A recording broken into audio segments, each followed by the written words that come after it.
Here, and we just got another question from a real estate agent out of New York by the name of Chirag, who also happens to be a great buddy of mine. And the question is, Chadi, I'm calling on expireds, and the one objection I keep getting a lot is, if I do decide to relist, I already have an agent that I'm going to be working with.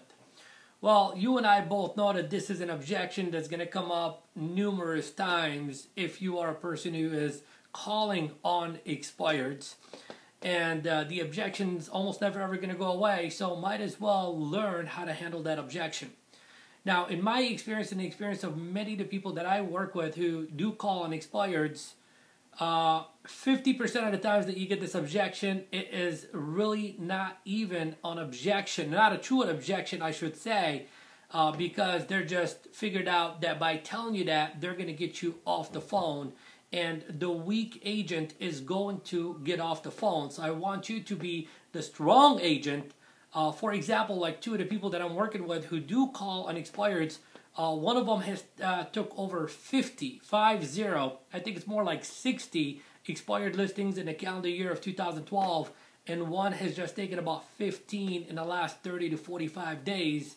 And I'll tell you, they wouldn't have been able to do that kind of amount of business if they weren't masters at handling the most common expired objections. So this is just for the expired objection of, if I decide to relist, or I am going to relist, and I'm going to do it with another agent that I already have in mind.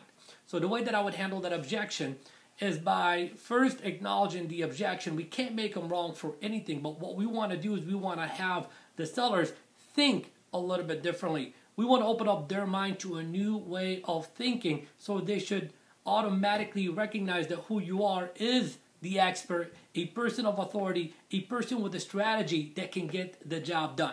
So how would I handle that objection? I'd simply handle it by saying, Mr. Seller, I can appreciate the fact that you already have an agent that you want to work with.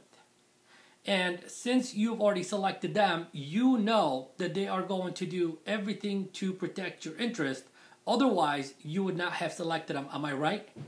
Well, they're going to agree right here, and because you're not saying anything wrong about anything. So what we did is we got the first form of agreement from them.